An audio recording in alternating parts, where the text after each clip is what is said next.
What's going on, folks? Hope you're having a wonderful night or day. Welcome back to the party. A few days ago, Scars of Honor released a showcase recap and a community Q&A that went over some of the burning questions everybody had, and in them they talk about the procedural dungeon system, the talent tree, and the scars that will unlock while leveling. They start off with talking about how Scars of Honor is a new free-to-play MMORPG on PC. If we don't know them yet, their company is called Beast Burst Entertainment. It's an independent studio from Bulgaria. This Q&A recaps the December showcase with some new information about the event, including the visual overhaul, open world, PvP, and dungeons. They also confirm that everything shown in the showcase will be available in the demo, and in this video they wanted to explain a bit more about everything as they had a lot of questions in their live stream. In the beginning of the showcase in December, they had a look at the general visual overhaul they made during development with the art update, including a first look at the environment from Audenus Falls, one of the zones in Scars of Honor where players will explore and embark on adventures. Additionally, we had a glimpse of improvements they made on character models, from non-playable ones like creatures to races that will be available in the demo.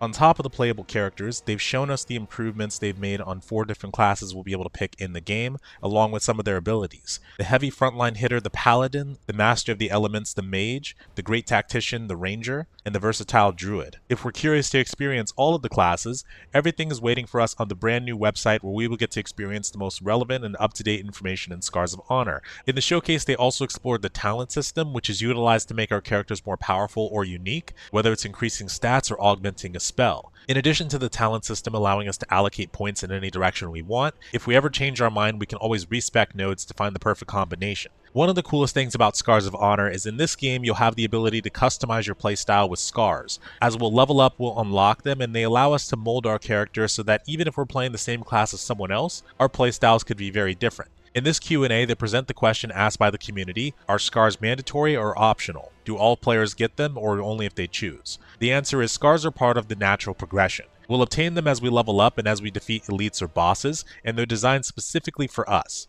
They aren't something we opt into separately, they grow with our character. The next question was, are scars fixed or random? Is a scar always the same, or can its power level vary? When you unlock a scar group, you're presented with a random selection from that group. You then pick a scar that fits your build, and you can reroll that selection later if we want. When do you get a scar? Is it early game, mid game, or end game?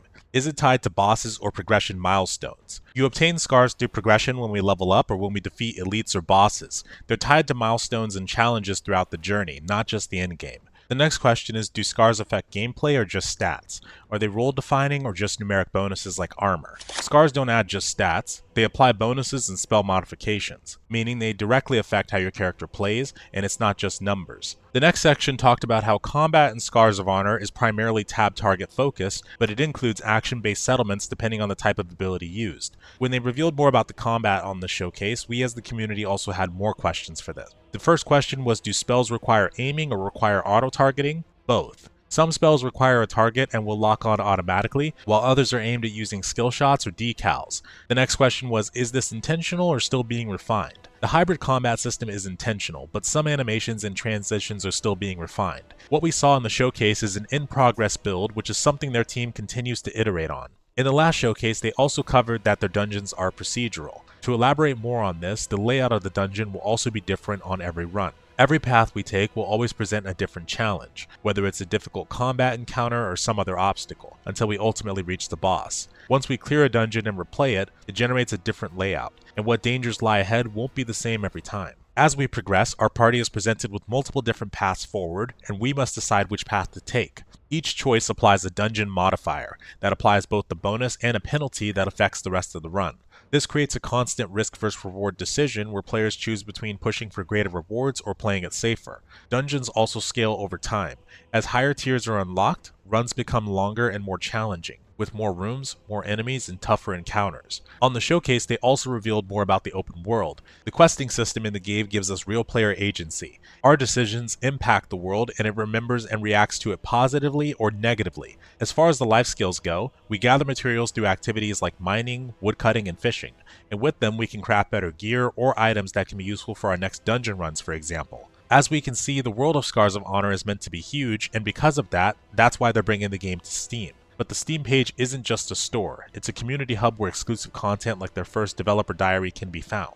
Wishlisting on Steam is the best way to support them at the moment, but the Steam page isn't just a store, it's a community hub where exclusive content like the first developer diary can be found. To finalize, there was one question they had more than any other. They're proud to announce that the first playtest with the community is starting in spring of this year. It's going to include all the features they've discussed so far. It'll give us the opportunity to try the game before launch, but also serve as a platform where we can provide our full opinion. They're planning to release the game later this year, but this gives them the opportunity to know what we like and dislike. And with that, that's the end of the Q&A recap and community showcase. Thanks so much for watching, folks, and have a wonderful rest of your day.